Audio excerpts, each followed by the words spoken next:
En cette solennité de la très sainte Trinité,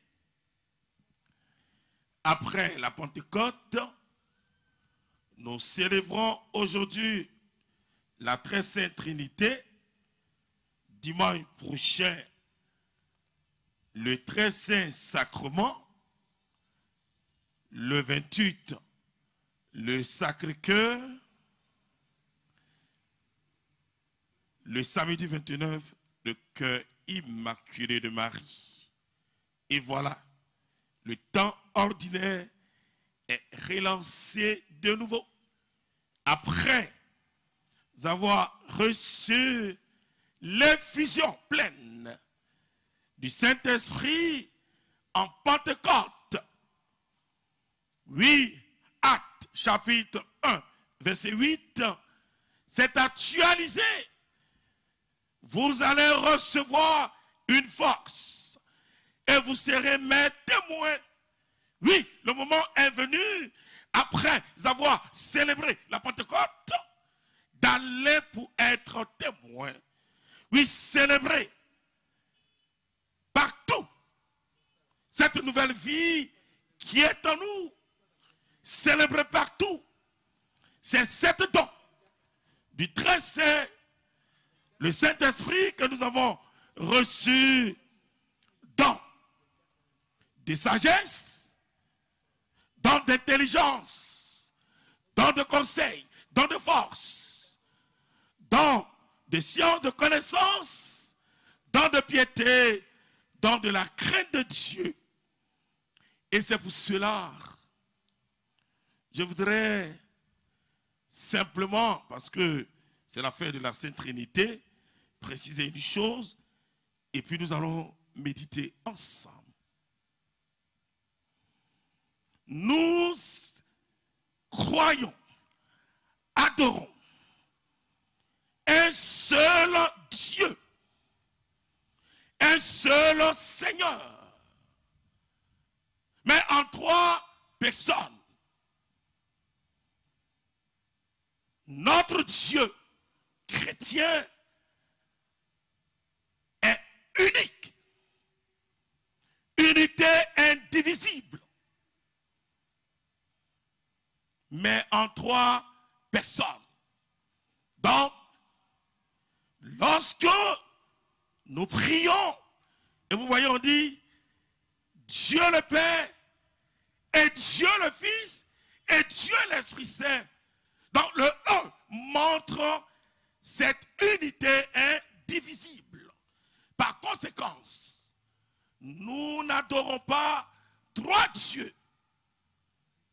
Nous n'adorons qu'un seul et unique Dieu qui, dans l'histoire sainte, s'est révélé en trois personnes, en trois moments.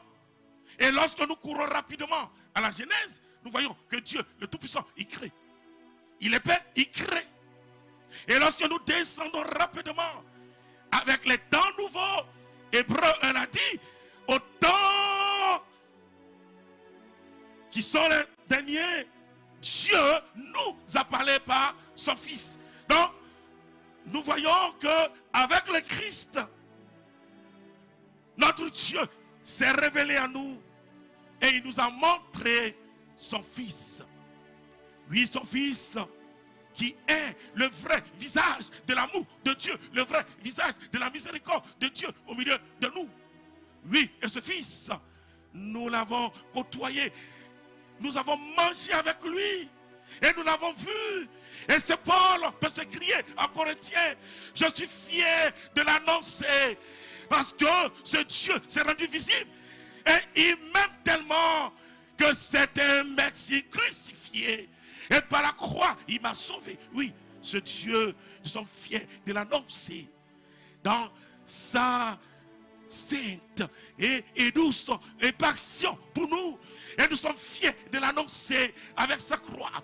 Oui, une croix victorieuse, une croix lumineuse, une croix glorieuse.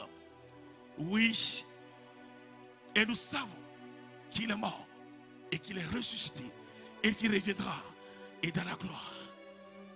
Et au moment de partir, il a annoncé qu'un autre viendra. Et le texte l'a montré. L'autre personne, de la troisième personne, n'est rien d'autre que le Saint-Esprit. Le Paraclet, le Consolateur, le Vivificateur, le Sanctificateur. Oui, nous sommes dans le temps du Saint-Esprit qui continue avec le temps de l'Église. Alors, bien-aimés, nous rentrons maintenant dans notre méditation. La vie du chrétien au rite de la Sainte Trinité. Oui. L'action de la Sainte Trinité se vit dès le baptême et la confirmation dans la vie quotidienne du chrétien, en particulier dans ses labeurs, ses épreuves, ses efforts et son élan quotidien à la quête et à la recherche de Dieu, son créateur, son sauveur, son libérateur. Les vertus théologales, la foi, l'espérance et la charité sont données par les trois personnes de la très sainte Trinité pour que le chrétien affronte le présent et mieux qu'il prépare sereinement dans l'assurance l'avenir en Dieu dès ici-bas, dès ce monde-ci. Oui, bien-aimés du Seigneur, le rite essentiel du baptême chrétien consiste à plonger dans l'eau le candidat ou à verser de l'eau sur sa tête, en prononçant bien sûr l'invocation de la très sainte Trinité, c'est-à-dire au nom du Père et du Fils et du Saint-Esprit reçu dans le mandat divin. En Matthieu 28, lorsque le Christ lui-même envoie ses disciples en mission, baptiser le monde entier. Oui, bien-aimés du Seigneur, le baptême est le bain de la régénération et de la rénovation en l'Esprit Saint. Nous relève Saint Paul en Tite 3, verset 5. Car il signifie et réalise cette nouvelle naissance, cette nouvelle création, cette nouvelle vie de l'eau et de l'esprit, sans laquelle nul ne peut entrer au royaume de Dieu, nous dit Saint Jean en son chapitre 3, verset 5. Selon Saint Paul, par le baptême, le croyant communie à la mort du Christ.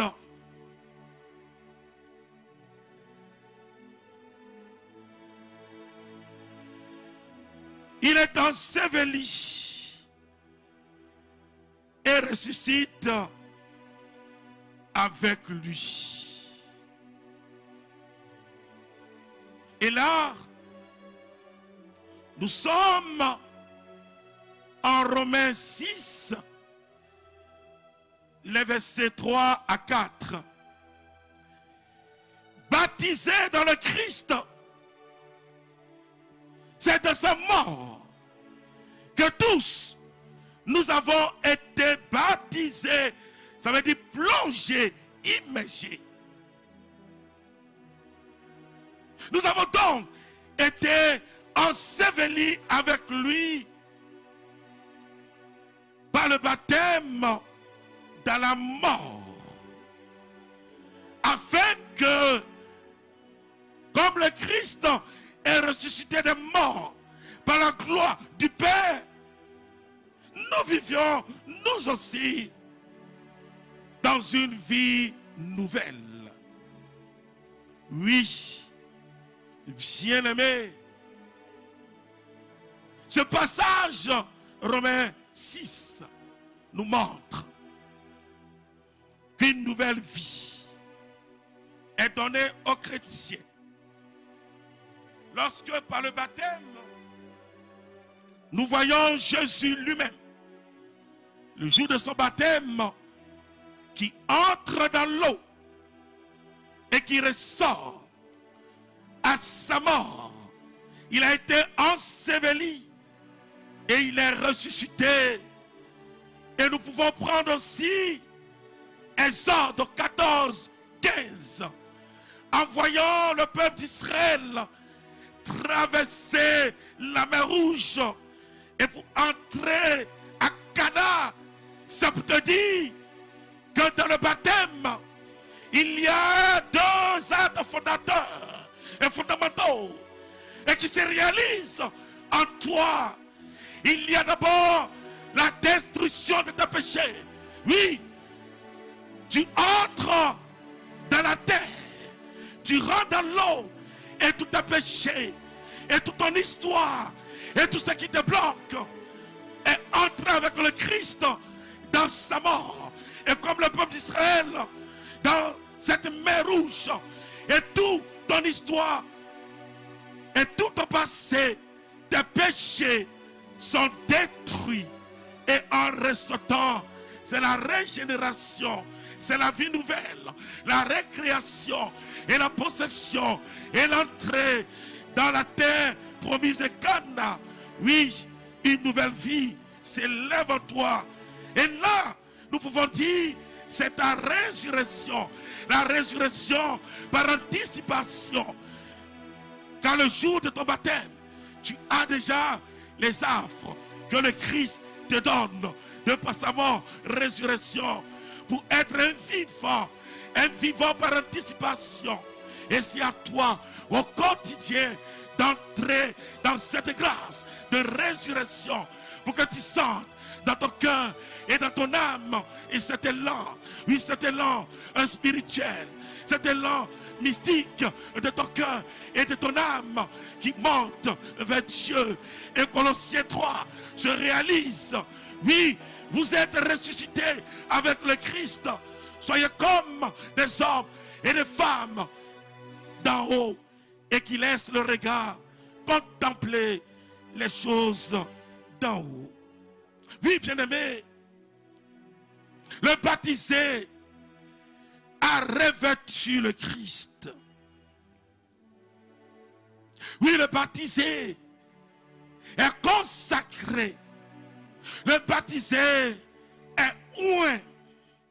Le baptisé, en Galates 3, verset 7, est plongé dans une communion intime avec le Christ. Par l'Esprit Saint, le baptême est ce bain qui purifie, qui sanctifie et qui justifie. Oui, bien-aimé, le baptême est donc un bain d'eau que nous voyons avec nos yeux de chair, mais qui dépasse ce qui est humain, visible, matériel, à laquelle je peux dire la sémence incorruptible de la parole de Dieu produit son effet de vivificateur. 1 Pierre, chapitre 1, verset 23, en confirme. Et Éphésiens 5, verset 26. Saint Augustin, l'un des pères de l'Église 4e siècle, dira du baptême: la parole créatrice, la parole de Dieu rejoint l'élément, oui, l'élément matériel, visible, et cela devient un sacrement, oui, un signe palpable, un moyen et divin du salut de l'humanité et qui s'opère au travers et de la parole et de l'élément matériel que nous voyons. La merveille des merveilles se réalise à nos yeux là. Oui, bien-aimés, le baptême fait du néophyte une création nouvelle. En 2 Corinthiens 5, verset 7. Et j'ai envie de dire, l'homme ancien qui est en nous a été détruit. Le vieil homme a été détruit avec son corollaire. Oui, ce corollaire de passé, son corollaire de faiblesse et de péché. Oui, nous devenons un fils adoptif de Dieu qui devient participant de la nature divine. De Pierre, chapitre 1, verset 4. Oui, nous sommes membres du Christ. Oui, membres du corps mystique du Christ. Nous sommes configurés au Christ.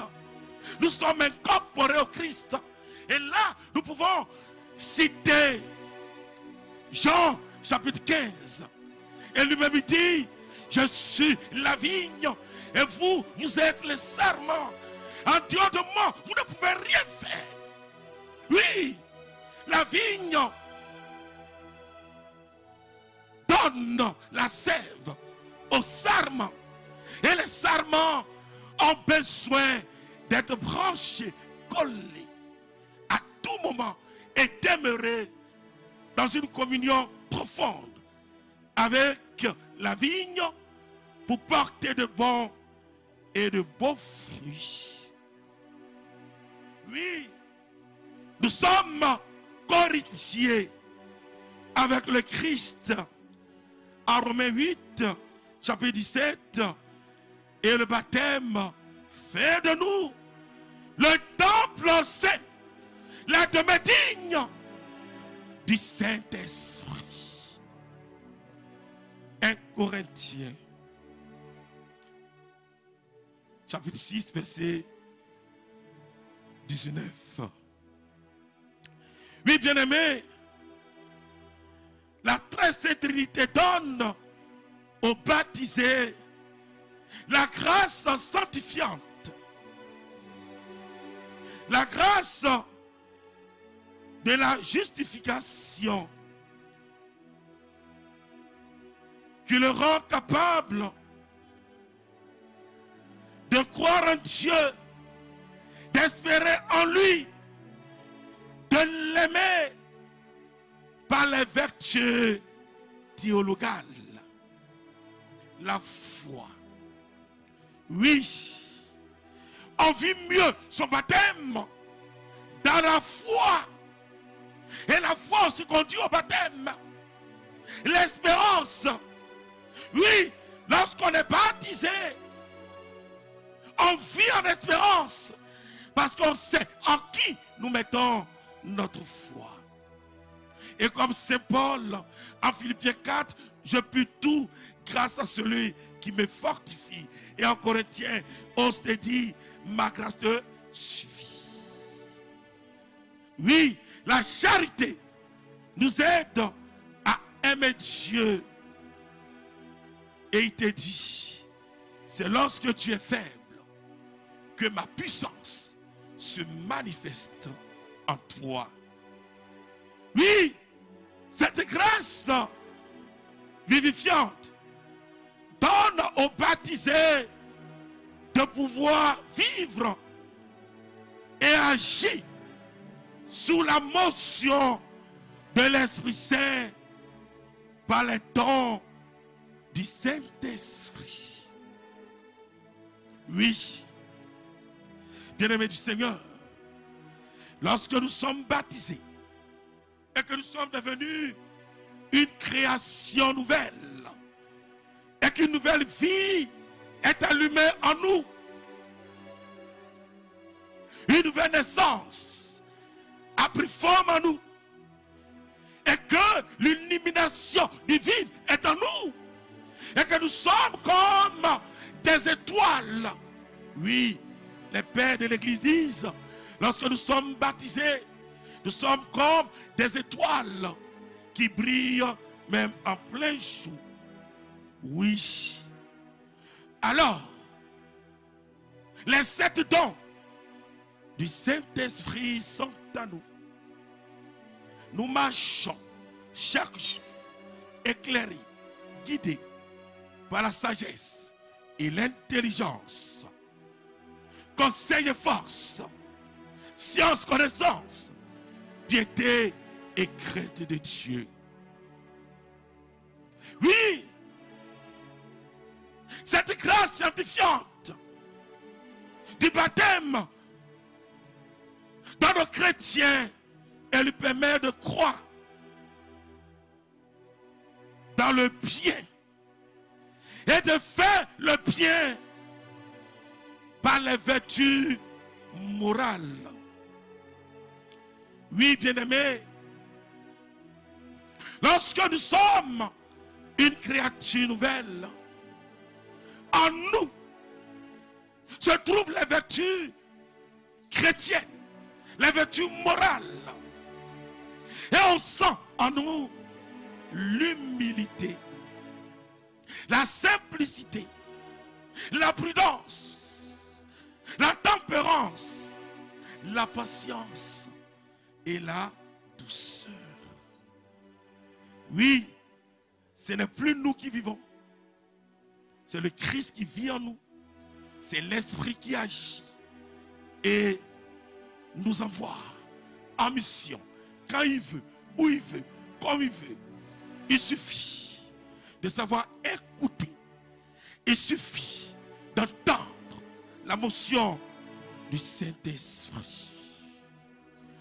Aussi, bien-aimés, le sacrement de la chrismation que dans l'église romaine nous appelons la confirmation, confère au travers de l'évêque aux baptisés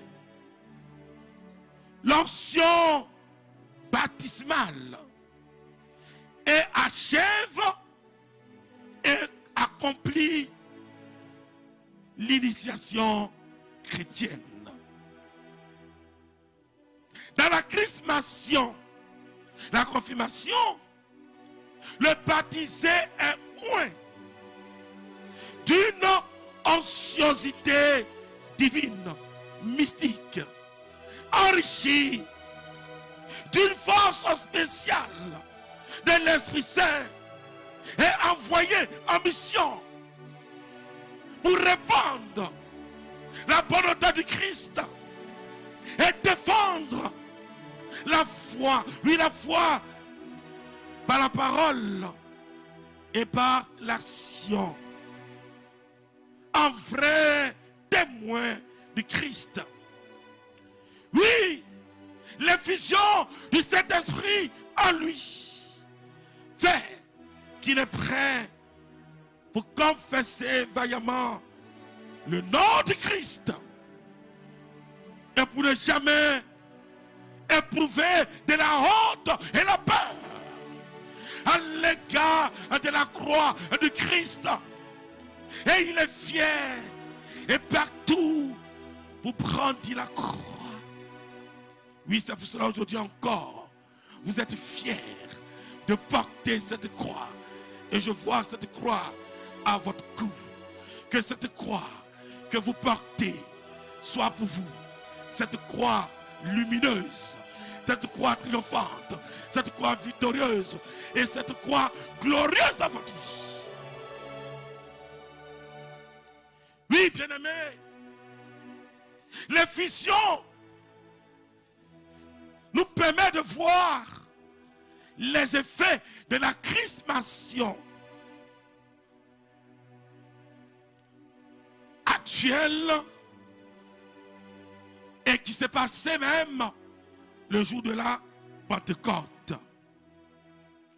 Alors, le jour de la confirmation, la chrismation, il y a l'effusion plénière, totale, de l'Esprit Saint, comme au jour de la Pentecôte. Et enracine profondément notre filiation divine dans le Père. Cette effusion mystique, divine, totale, dans le Saint-Esprit, nous unit plus fermement au Christ, mort et ressuscité, et qui nous sauve aujourd'hui encore, au travers de l'Église et de ses sacrements. Oui, cette fusion pleine, totale et mystique de l'Esprit Saint rend notre lien avec l'Église plus parfait et solide à jamais. Alors vous voyez, un chrétien confirmé ou un fils sans qu'il est fils de Dieu, mais mieux, il sent encore qu'il est fils de l'Église. Et il est fier de dire, l'Église ma mère. Alors, qu'est-ce qui se passe en lui? On sent en lui une communion profonde avec l'Église, sa mère. On sent en lui une obéissance à l'Église, sa mère. On sent en lui une soumission à l'Église, sa mère. Et on sent en lui un fils qui est prêt à aller en mission avec un mandat ecclésial. Et qui est fier, de prêcher au nom de l'Église. Et qui est fier d'agir au nom de l'Église. Et qui est fier de défendre l'Église, notre mère. Par conséquent, un autre père encore, Saint Ambroise, évêque de Milan, en sa mystagogie, chapitre 7, le numéro 42, peut se crier avec amour devant la merveille des merveilles. Rappelle-toi que tu as reçu le signe spirituel. Tu as reçu l'esprit de sagesse et d'intelligence, l'esprit de conseil et de force, l'esprit de connaissance et de piété, l'esprit de la crainte. Alors, garde, regarde sérieusement et soigneusement ce que tu as reçu. Dieu le Père t'a marqué de son signe divin. Le Christ Seigneur t'a confirmé dans sa mort, résurrection. Et il a mis dans ton amour le gage de l'Esprit Saint. Et j'ai envie de dire, va en mission il n'est pas peur. Plus l'Esprit Saint qui est célébré ici à Kairos, dans cette présente Eucharistie, nous plonge maintenant chacun dans la position où nous nous trouvons dans les trésors divins de la Sainte Trinité. Honneur, gloire, puissance et action de grâce te soient rendues au Dieu qui règne pour les siècles des siècles. Amen.